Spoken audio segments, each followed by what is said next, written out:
Hello everyone, my name is Brendan Snyder and thank you for joining me.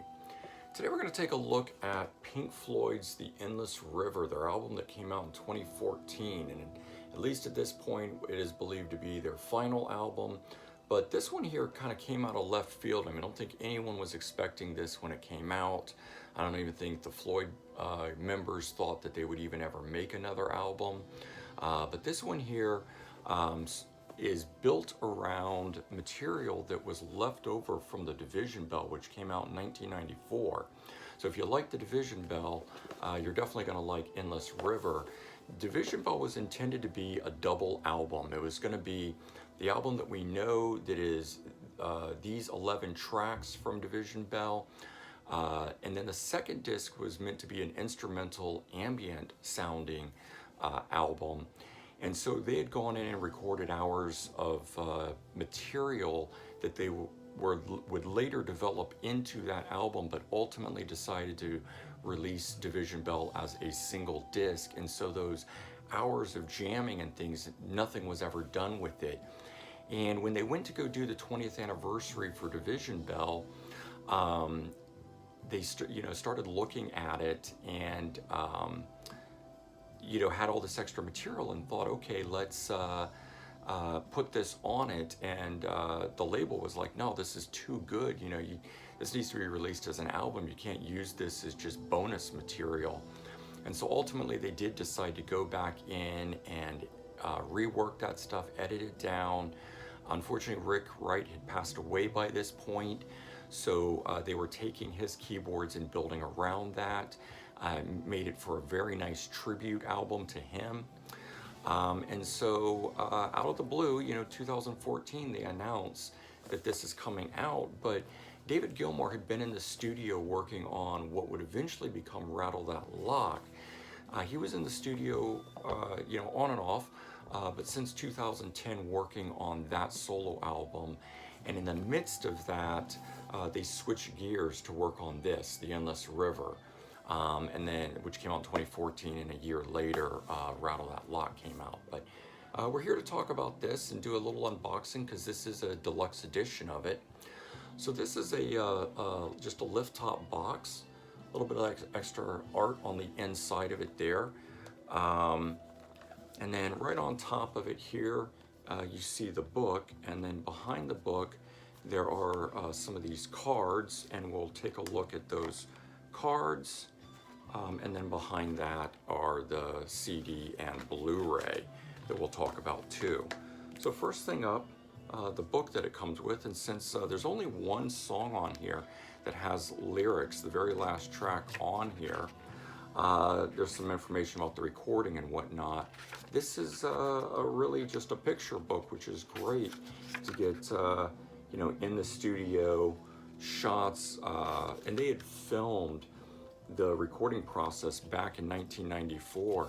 So there's a lot of content that's in here with Richard Wright, part of that. You can see him over here, So this album is a full Floyd record with the three guys, just that it was built around Rick Wright's keyboard parts years later. Interesting, with technology today that we can do such things, and it's great that we can in order to get that material.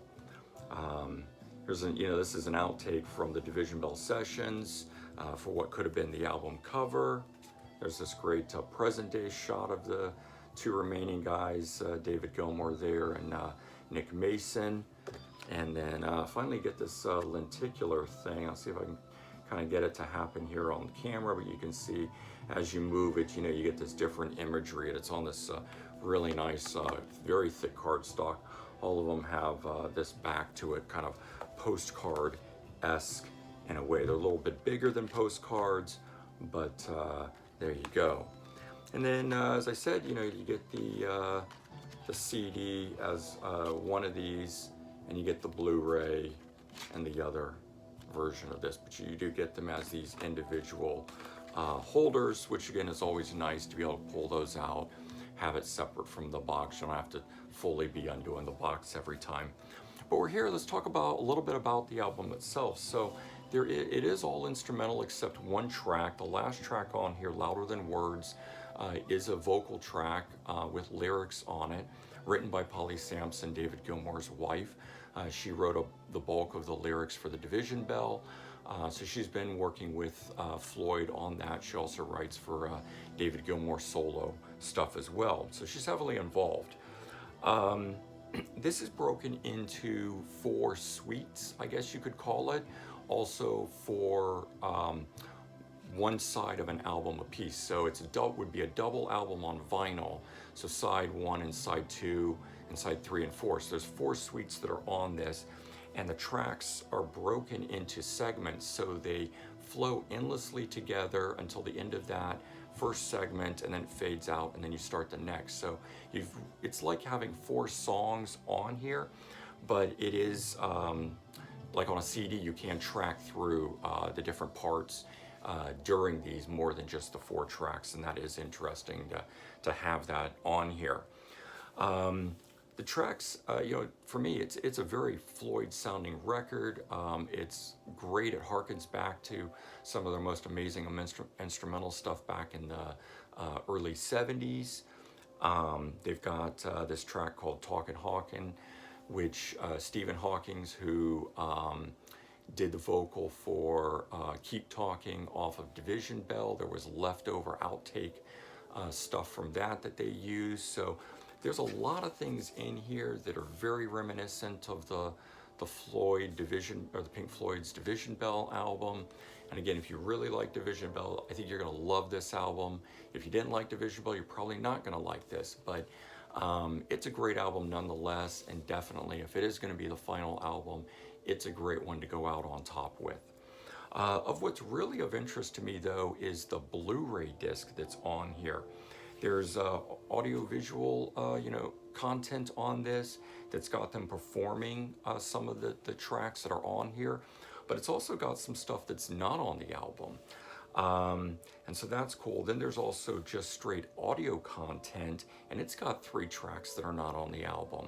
So again, getting 3 extra Pink Floyd tracks that are on here. Now these are sort of or edits or not fully worked out tracks the way that the album is made, but there's one on here called TBS 9 and then TBS 14.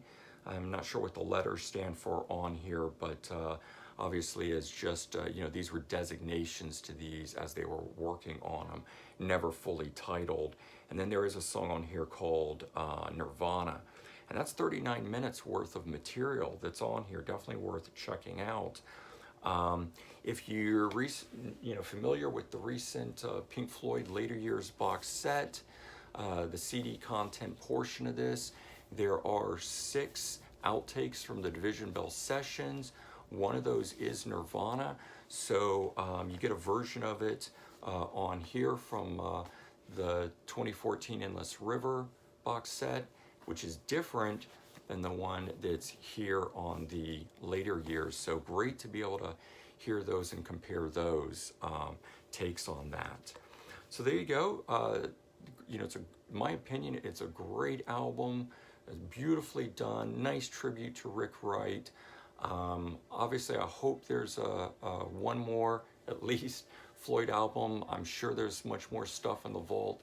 There was supposedly 3 hours of stuff recorded for this here. Maybe there's more stuff they could edit out.